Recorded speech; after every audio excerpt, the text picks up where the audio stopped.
Mount Polumbus Speaks here. It's a Wednesday night, and the weather sucks out there. Was just outside for my daughter's golf match, and it was freezing.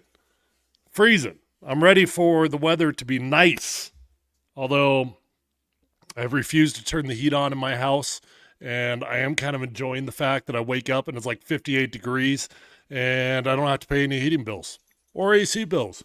So I've been enjoying that for a couple weeks here, but a lot to get to with you guys tonight. David Adelman was officially announced as the head coach of the Denver Nuggets today. Josh Kroenke and David had their presser today, and there were some interesting nuggets that came out of it. I do think that there were some things for us to take away in regards to what does the vision for this team look like, who will be back next season. I think they gave away quite a bit there. I've got some thoughts in regards to it. I thought that David Adelman came across very well. He's a guy that it does not feel like the moment's going to be too big for him. Felt like he was very calm and comfortable, although he does look like a very short man. Yeah, I'm going to get him to sit up a little bit straighter in his chair there, because when he was sitting next to Josh Kroenke, he looks like a little guy. That's all right. I guess little guys can be good basketball coaches as well. Some Broncos stuff to go over. Mainly just want to congratulate my good friend and teammate, Demaryius Thomas, to his family. Missed DT like crazy. Demaryius Thomas has been elected to the Ring of Fame for the Denver Broncos, and the Broncos are going to do something pretty cool next season in Week 7, I believe it is, against the Giants. They're going to do a 10-year reunion for the Super Bowl 50 team as they honor Demaryius Thomas. They put him into the Ring of Fame, and I would imagine we're going to have a really good turnout there. I've got some thoughts and some memories I want to talk to you guys about with Demaryius Thomas, and a lot of it is non-football related. I just want to tell you guys some stories from after Super Bowl 50 that involve my son, and just gives you a little bit of revelation about who Demaryius Thomas, the human being, was. We know he's one of, if not the greatest wide receivers in franchise history. I know Rod Smith would have something to say about that. And Rod's very deserving, but DT is my teammate. He's my friend, and I'm biased. I do think that Demaryius Thomas is the greatest wide receiver in the history of the franchise. So really happy he's going into the Ring of Fame, and I'll share with you guys some stories as we go along there. OTAs have started for the Broncos. I'll be out there tomorrow, and I'll give you a post-practice update on what I see. Mike Kliss has put out an article about the biggest question marks going into organized team activities, and we'll go through some of that. I'll give you my thoughts. Is there too much pressure on RJ Harvey right now? Feels like there's a lot riding on that young man's shoulders. Is it fair? Is it reasonable to have such high expectations for a second-round running back? But before we get into all of that, do need to take a quick second here to thank my sponsors as always. Shout out to Safeway, who has been an incredible partner of Mount Polumbus Speaks. They are the title sponsor. And if you guys don't have the Safeway app, make sure you download it on your phone today, because they make it super easy to order online. I order about once a week. They save my order, and I just add 2 or 3 items in. Save a boatload of money ordering directly on that Safeway app. Just had a great Memorial Day weekend. Hopefully you guys got set up there. But as spring is rolling through and now we're into summer, you want to go check out Safeway, because they're going to get you covered. Look, they are your local grocer, and they've been serving Colorado families since 1926. That's an incredible grocery store right there. Fresh foods, local flavors. They cut their fruit fresh in store every single day. They've got incredible beef, Colorado Proud Angus beef that they're serving directly from Colorado Farms. So go check out your local Safeway today and get yourself fresh fruit and local flavors. Safeway, get started at Safeway.com or in the Safeway app. My pup is wanting some attention here. You can't see him. Samson. He's an old English sheepdog. You'd love him. Okay, where do we want to start? I guess we will start with the David Adelman presser because that was the news of the day. They talked for a long time We carried it live on our show, PhD, Polumbus, Hastings, and DMAC on Altitude 92.5. And Josh and mainly David spoke for, had to been 35 minutes. I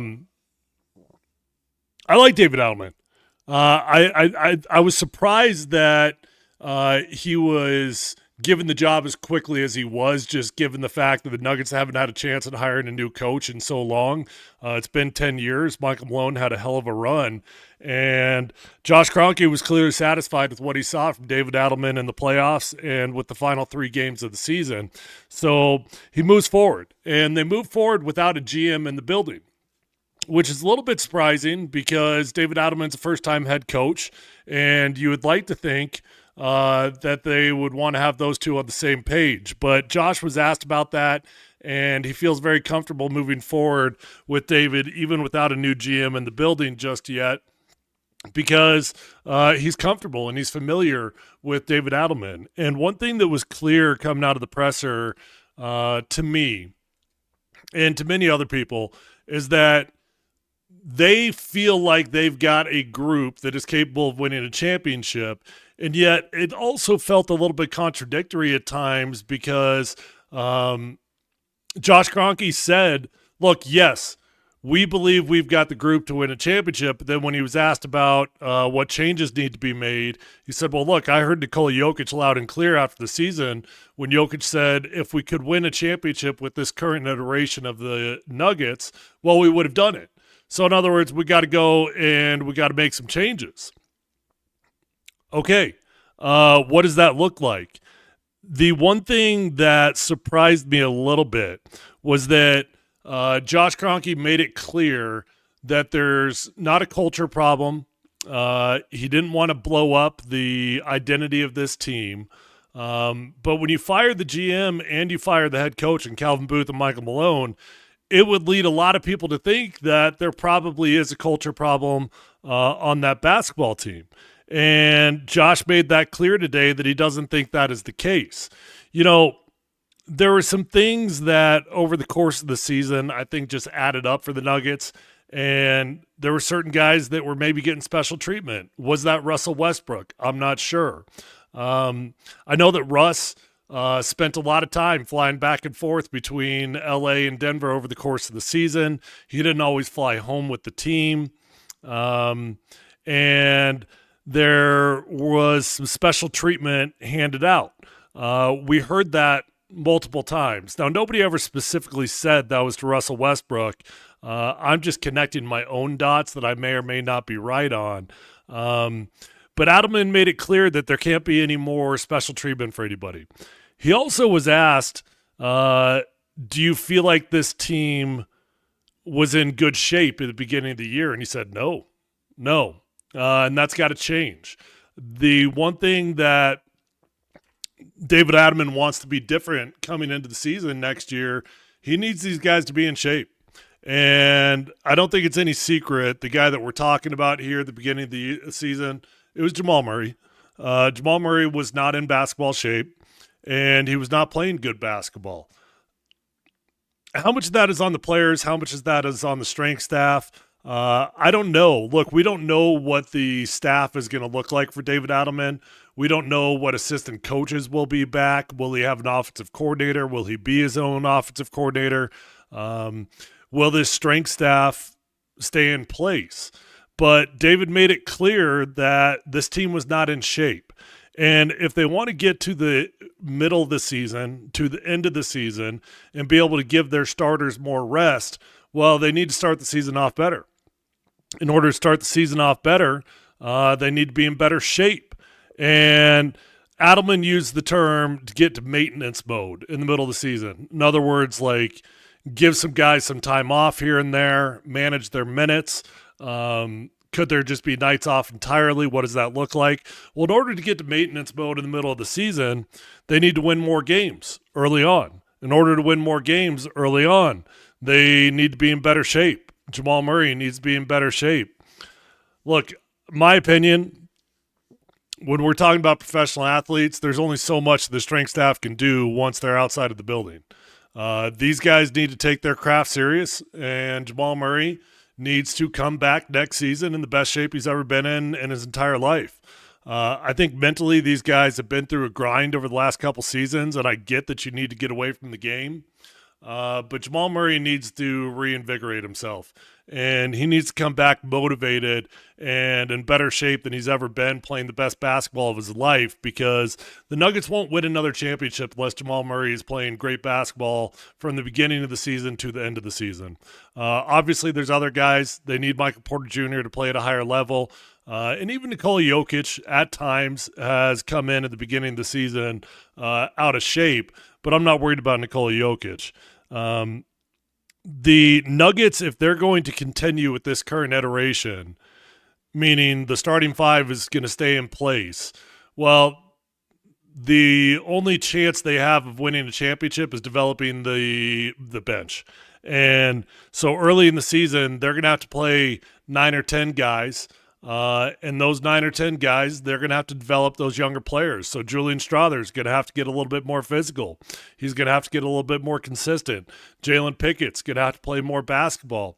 Zeke Naji might have to actually find himself into the lineup. He needs to find better hands. He needs to become a more consistent basketball player.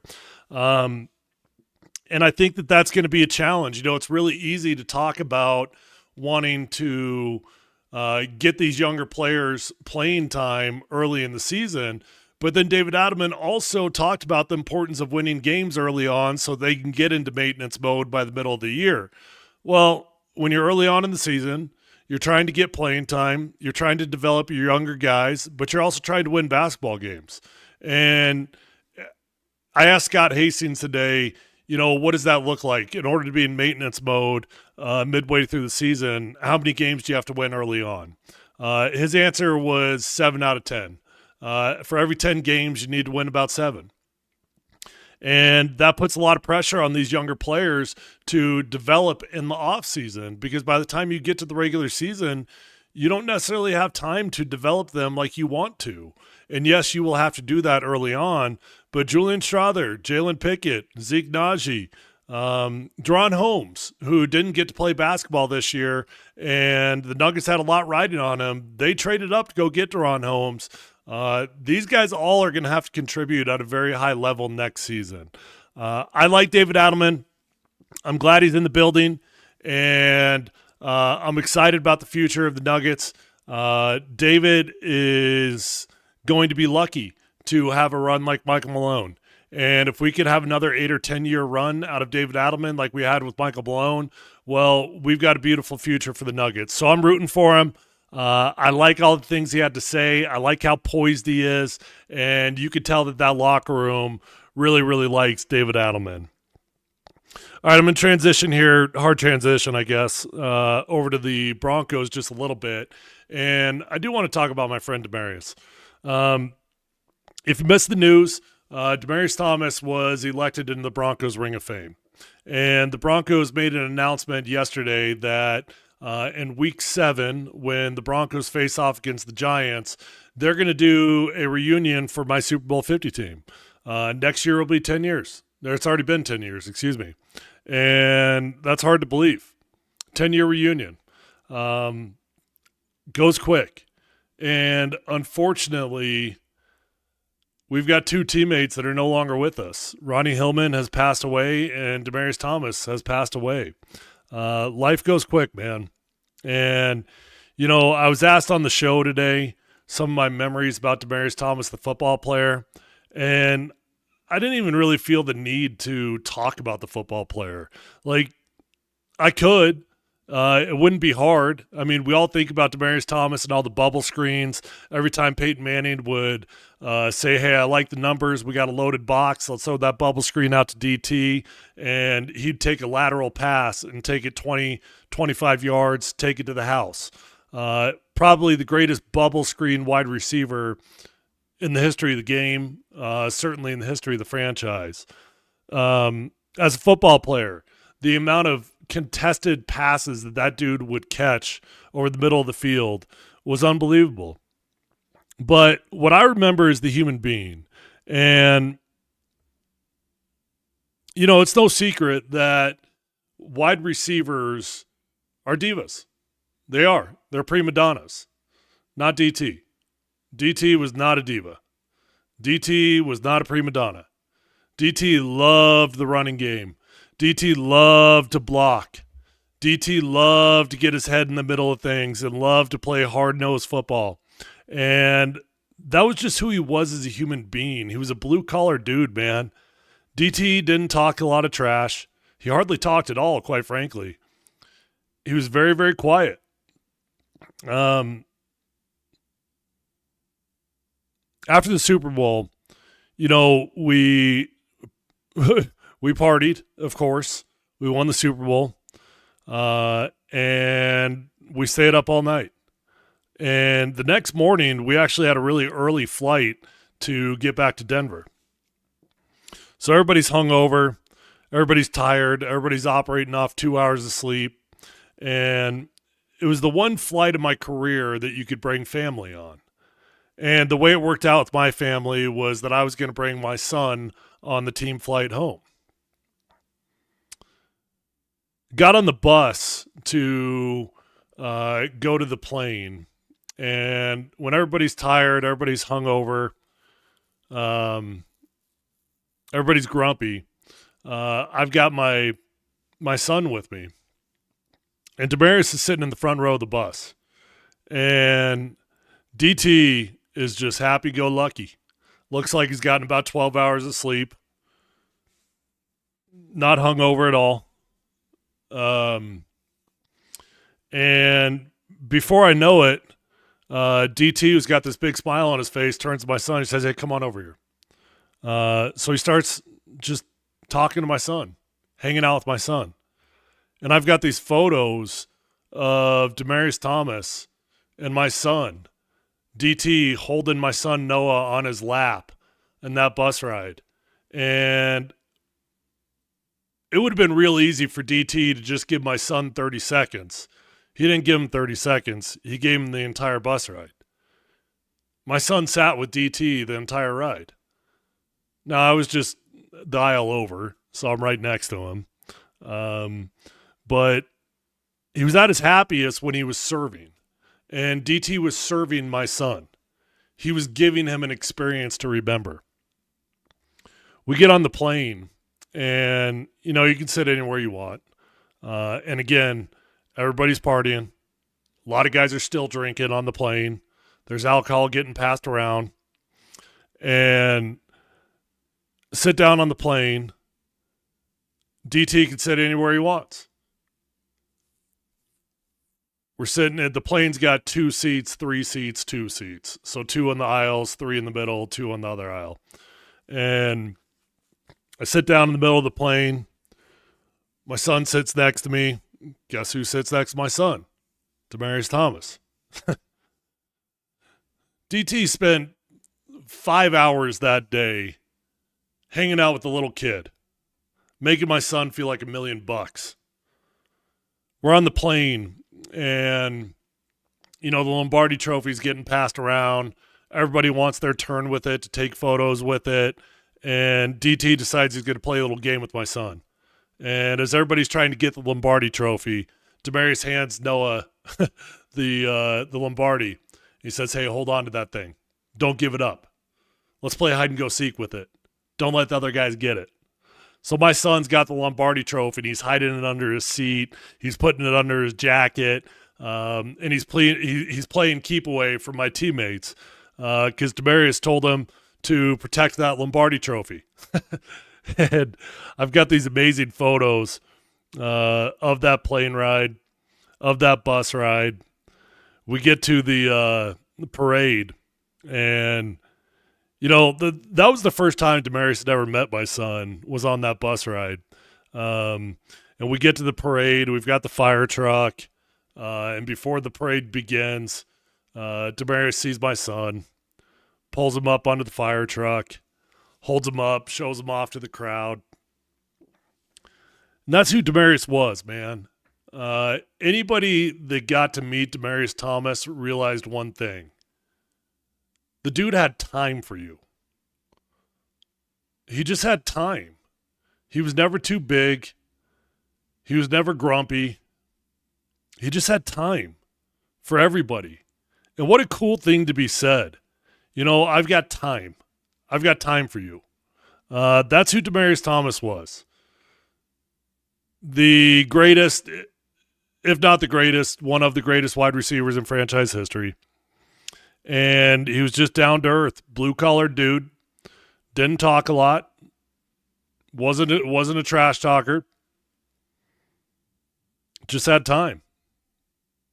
What a cool legacy to have. That I'm sorry to get so serious here, but I'm just thinking about my memories of him as he's going into the Ring of Fame. I'm like, yeah, a Ring of Fame football player for the Denver Broncos. He was on a Hall of Fame trajectory there for a long time. That didn't work out because of injuries, but definitely a Ring of Famer. And to me, he's just a Hall of Fame human being. I hope you guys got a chance to meet Demaryius Thomas. I know a lot of fans did. If you did, I'd love to hear your stories, and I bet your story is going to be very similar. I bet you he had time for you. I bet you that's the story that's going to be told every time somebody talks about Demaryius Thomas. He had time for me. We as an offensive line, we were a very guarded group. We stuck to ourselves. We didn't hang out with other people, and nobody got to walk into the O-line room. And every Friday, the rookies had to get food for us, whether it was fried chicken or Waffle House or whatever it might be. The rookies had to get us food. And Demaryius Thomas, the only kind of diva thing I could ever think of him, and by the time this is over, you're going to realize it's not diva at all, but he's the only dude that would walk into our offensive line meeting in the middle of it, bust open that door, walk to the back of the room when we're in the middle of a film session, and nobody would say a word, and he'd go back there and he'd take some food. And you'd be like, okay, well, that's a little bit of a diva thing. Yeah, except for this. Except for the fact that those rookies that had to buy that food every single week, you know what DT would do when he'd walk to the back of the room and he'd get some food? He'd put down some cash. He'd pay back the rookies that bought the food. Demaryius would pay back the rookies when we're all eating that food and we're making those rookies buy the food for us. Demaryius would walk into our room, take a little bit of our food, and pay those rookies for that food. It's pretty cool, man. Really honored to call Demaryius Thomas my friend. Super excited to see all my old teammates for the reunion. I would expect we're going to have a fantastic turnout. A reunion is worthy of getting together, but at a reunion with a cause, with a reason to go celebrate Demaryius Thomas, teammate that we all love, and I would expect almost all of the team will probably be there. I mean, if they can physically be there, I'm sure just about everybody's going to be there for it. So what a cool moment it's going to be. I'm glad the Broncos are honoring him. And shout out to new ownership for doing it right and doing it on a reunion weekend when all of us teammates could be there to celebrate him. I had some other stuff I wanted to talk about with OTAs, but it's stupid now that I'm talking about DT. I don't need to talk about organized team activities, off-season workouts for the Broncos. I am going to be there tomorrow. Tomorrow's the open session for the media that you can go and watch the practice. So this will be the first open session the media can go to. And I'll do another Mount Polumbus Speaks, and I'll give you guys my updates on what I see. We could talk more about football. There's a Mike Kliss article I wanted to talk about.